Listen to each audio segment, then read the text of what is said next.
کہ ایک طالب علم تھا، پرانے وقتوں کی بات ہے، رات کو مسجد میں چراغ لے کے مطالعہ کر رہا تھا.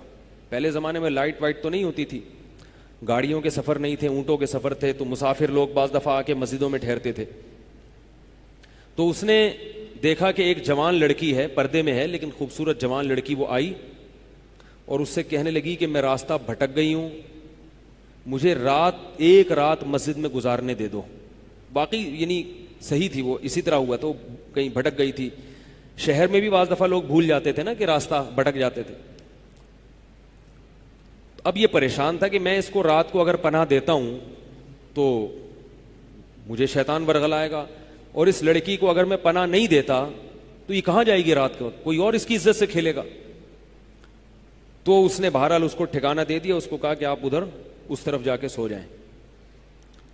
نتیجہ کیا نکلا ہے کہ وہ لڑکی اس کو دیکھ رہی تھی یہ کرتا کیا ہے، اس کو بھی اپنی عزت کا ڈر تھا نا کہ کہیں یہ دست درازی نہ کرے. تو یہ نوجوان جس چراغ میں مطالعہ کر رہا تھا، مطالعہ کرتے کرتے اس کی آگ میں اپنی انگلی لے کے جاتا اور اس کو جلاتا. جیسے ہی وہ جلنے لگتی تو اس انگلی کو واپس کھینچ لیتا، ایک دم تپش آگ لگتی نا، واپس کھینچتا. پھر تھوڑی دیر بعد یہ انگلی اس میں لے کے جاتا، پھر واپس کھینچتا. پوری رات یہ کرتا رہا ہے اور اپنی انگلی کو جلاتا رہا ہے. صبح جیسے ہی ہوئی ہے، اس نے فوراً، صبح صادق ہوئی نا فجر کی اذان کا وقت، اس نے فوراً اس لڑکی سے کہا یہاں سے چلی جاؤ، فوراً یہاں سے فوراً چلی جاؤ. اس نے کہا اللہ کی قسم اس وقت تک نہیں جاؤں گی جب تک تم یہ معاجرہ نہیں بتاؤ گی، رات تم نے کیا ہے.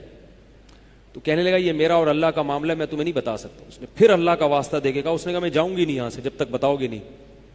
اس نے کہا شیطان مجھے ورغلا رہا تھا کہ ایک جوان لڑکی ہے، اجنبی ہے، کوئی دیکھنے والا نہیں ہے،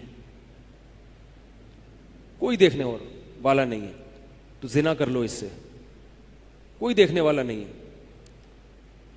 شیطان مجھے لے کے جاتا تھا تو میں اپنی انگلی آگ میں جلاتا تھا، اپنے نفس کو یہ سمجھانے کے لیے کہ دنیا کی آگ برداشت کر سکتا ہے، جہنم کی بھی برداشت کر لینا،